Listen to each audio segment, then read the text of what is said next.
Hello, and welcome back to our second episode this week of History Rewatched, the podcast. This is a revision episode, and today we're looking at migrants in Britain.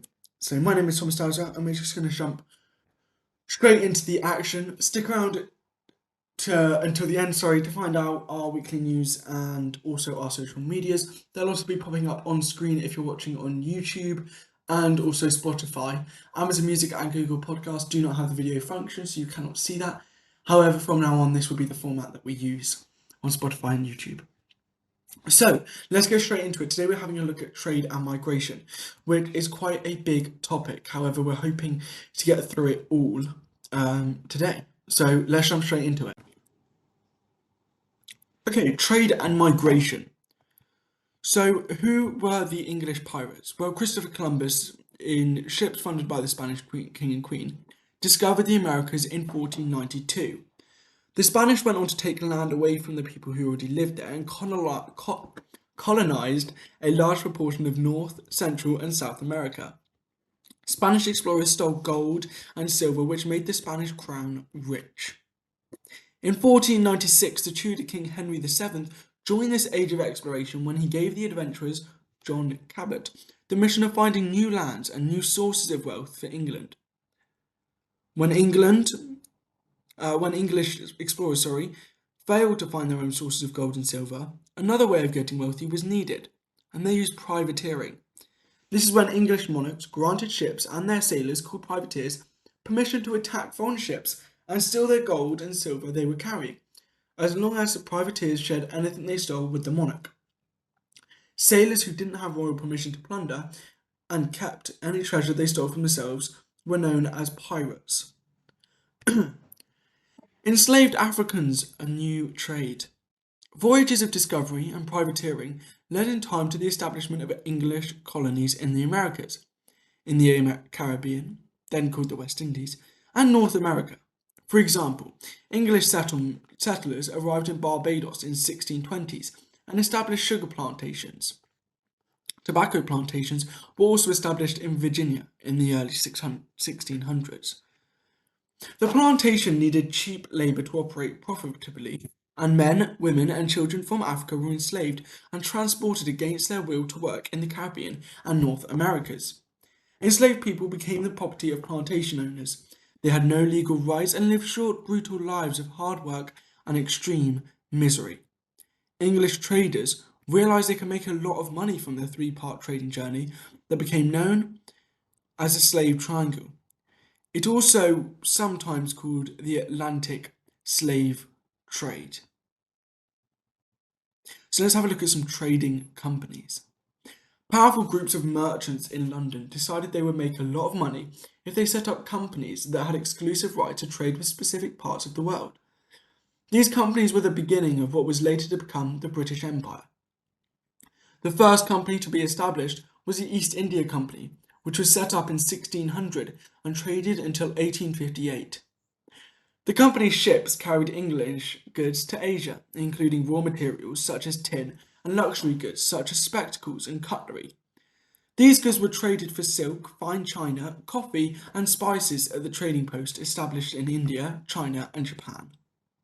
The first trading post was set up in Surat in India in 1621. The Company of Royal Adventures trading to Africa, which later became the Royal African Company, was established in 1660. The company was responsible for England's increased involvement in the trade in enslaved Africans. So, trade and migration. We're going to continue this, and we're going to have a look at black people in England, John Blank, Jack Francis, Catalina of Aldermansbury, Indian people in England, Indigenous American people in England, One Cheese, and Pakatanas. But first we're going to have a quick break.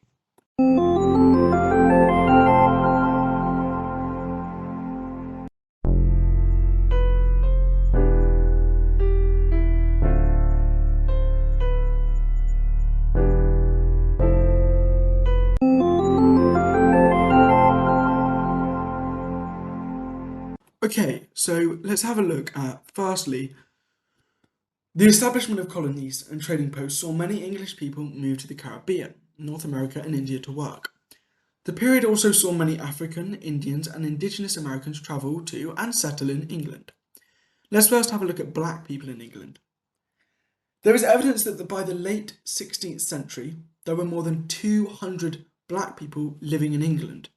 Official records show that they held jobs at various as court trumpeter and needlemaker. However, most black people in England at this time, including children, worked as domestic servants.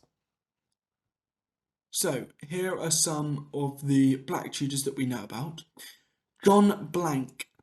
He was a royal trumpeter at the courts of both Henry VII and Henry VIII. Some historians think that he came to England from Spain with Henry VIII's first wife, Catherine of Aragon. He will have been in the company of some of the best known Tudor monarchs. One of the things we know from the records is that Blank petitioned Henry VIII for higher wages, stating that his current wage was not high enough to serve the king as other royal trumpeters do. The petition was a success, and John's wages were increased. So there's quite a lot of sped in these first two kind of points. You've got 200 black people living in England. Their jobs were court trumpeter and needlemaker. However, most of the black people in England worked as domestic servants. You've then got John Blank. He was a royal trumpeter for Henry VII and Henry VIII. And he came from Spain with Catherine of Aragon. And he was successful in petitioning for higher wages. Jack Francis.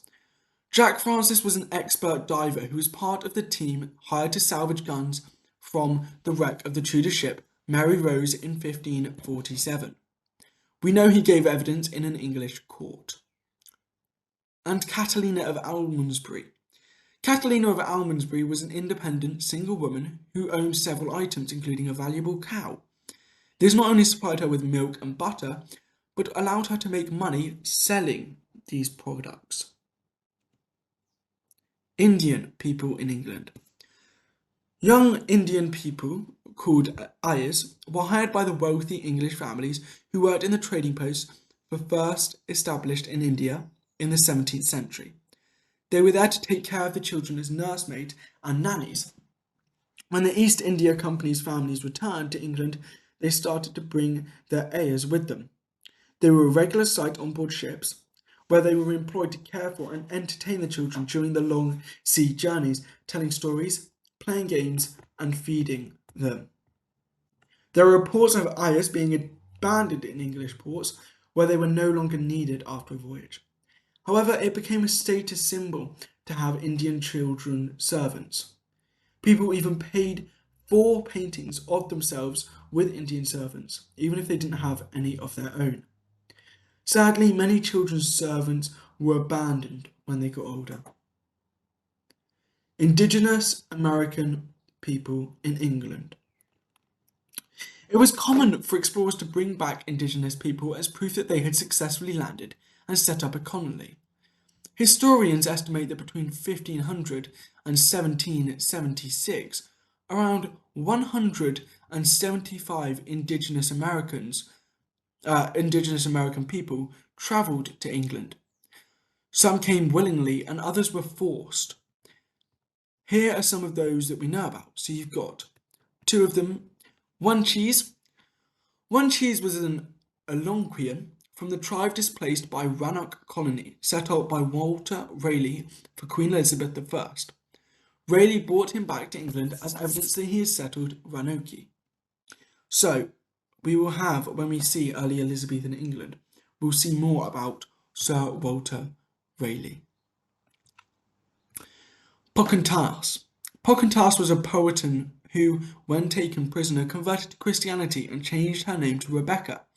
She then married an English settler called John Rolfe and travelled with him to England in 1616. She was used to show people that relations with Indigenous American people in the colonies were not all bad, to encourage people to support the colonising of Americas. However, Pocahontas died in London in March in 1617. So that is a whole subject, trade and migration. So thank you very much for listening, and stick around for the weekly news and also our social medias at the end of this video. Thank you very much for listening. Thank you to Caboodle and Pearsons Edexcel 9-1 History GCSE, Migrants in Britain C800 Present, and Notting Hill C 1948 to 1970. This is written by Lindsay and Aaron Wilkes, and my name is Thomas Dowser. Thank you very much. Our weekly news. We did another live stream on Thursday. Thank you very much for tuning in if you did. It's just to help if you've got any questions about what's going on in the podcast, if we've got any other episodes, or if you just want to try and get some more information out of us about when the Learn About History episodes are coming back, our interviews and everything like that. Other weekly news. On Discord, we've now got our growing server. We have got a currency and we are putting in a shop now, which will open in September. Our merchandise, we are looking for any designers which will design t-shirts and sweaters and other clothing for our History Rewatched merch.